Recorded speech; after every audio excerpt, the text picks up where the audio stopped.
Hola, en este corto video vamos a aprender cómo se convierten los números racionales en sus distintas representaciones. Vamos a tener como tres representaciones principales, que son los decimales, las fracciones y el número mixto. Nuestra idea de este video es como ver cómo transicionar de una representación a otra para reconocer, digamos, esa diversidad que existe en las representaciones. Entonces, arrancando por los decimales, entonces los decimales vienen en dos sabores. Los decimales que son finitos. ¿Eso qué significa? Que pues la parte decimal tiene un tope, un máximo al que llega, y los decimales infinitos, que pueden ser o periódicos o semiperiódicos. Entonces vamos a ver a través de ejemplos cómo funciona esta conversión de decimales. Entonces lo primero es cuando tenemos un decimal finito. Entonces, por ejemplo, quiero convertir aquí 2024, 2,024, perdón, a fracciones. Entonces, lo que uno hace es como escribir ese número completico y lo que hace es dividirlo por 1 seguido de cierta cantidad de ceros. ¿Cuál cantidad de ceros? Según cómo tenga la parte decimal. Entonces aquí por ejemplo tengo 3 partes decimales, entonces coloco 3 ceros aquí debajo. Y lo que hacemos es pues simplificarlo siempre, hacer lo posible para que nos quede simplificado. Pues por ejemplo en este caso nos va a quedar 253 dividido 125. Entonces esta es la forma, digamos, fraccionaria de escribir este número. Bueno, entonces lo que vamos a hacer ahora es pensar en estos decimales infinitos. Entonces, un decimal infinito, digamos, si viene, digamos, periódico, la parte decimal tiene una parte que se repite, ¿sí? Entonces, en este caso, se escribe, esto es una notación que existe nomás, que si, digamos, se repite 32,45, 45, 45, lo que se hace es que se le coloca una línea que cubra como toda esa parte que se va repitiendo. Entonces, lo que vamos a hacer ahora es pensar en cómo se escribe este número. Entonces, lo primero que vamos a hacer es escribir como toda la parte sin comas y a eso le vamos a restar la parte como antes del periodo. ¿Sí? Entonces, en este caso, lo que está antes del periodo es el 32, entonces coloco el 32 y lo vamos a ir por cierta cantidad de 9. Entonces, la cantidad de 9 que nos va a aparecer va a depender de qué tanta parte tiene este periodo. Y nuevamente pues lo resolvemos, aquí digamos resolver la resta y pues lo que hacemos es simplificarlo.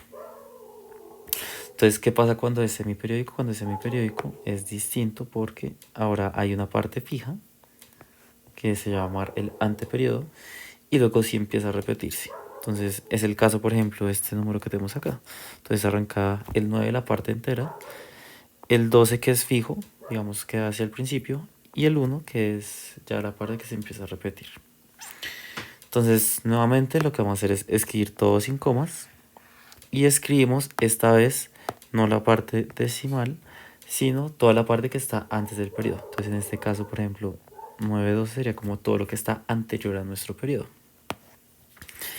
Bien, y lo que vamos a hacer es escribir el denominador de la siguiente manera. Entonces, nuevamente vamos a colocar tantos 9 como cifras tenga el periodo. Entonces, en este caso tenemos una cifra del periodo, entonces coloco 9.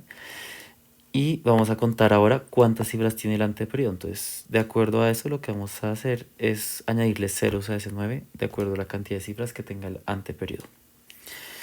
Ya con eso podemos hacer esta resta, en este caso da 8209, y pues esa sería la forma en que quedaría, digamos, esta fracción expresada en su forma fraccionada.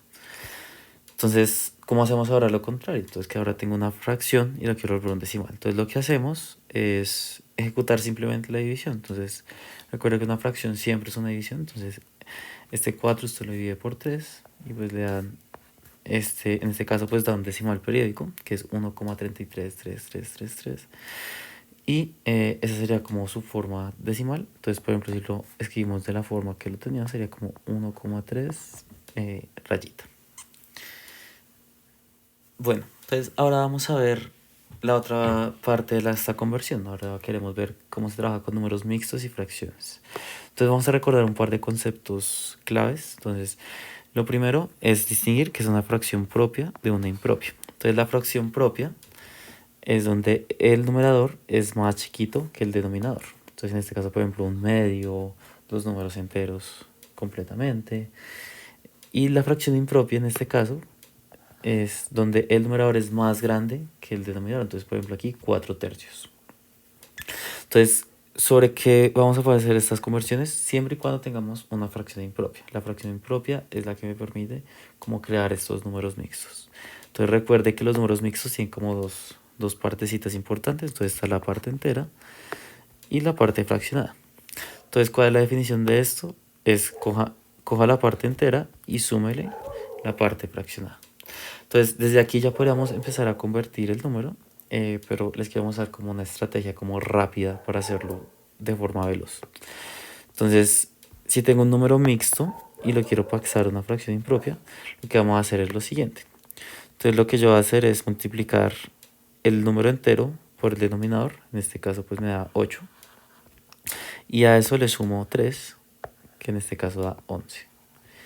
Y dejo siempre el mismo denominador. Entonces, esta es, digamos, la forma inicial como de convertir este número mixto. Ahora, si quiero hacer lo contrario, que tenga una fracción impropia, y lo quiero convertir a número mixto. Entonces, lo que vamos a hacer es ejecutar nuevamente la división. Entonces, ya no vamos a ejecutar la división con decimales, sino que vamos a dejarla como con su residuo completo. Y lo que vamos a hacer es empezar a trasladar cosas al número mixto. Entonces, la parte el residuo, entonces que es esta parte roja, de la división que se convertirá ahora en nuestro numerador del número mixto. El divisor de la fracción, la parte azul, va a ser ahora el denominador de mi número mixto. Y el cociente, o sea, el resultado de la división, va a ser la parte entera. Entonces, esta sería como la forma de escribir esta conversión. Muy bien, entonces espero haberme hecho entender. Recuerde que esta diversidad de representación es muy útil en ciertos contextos y vale la pena tenerla en el radar.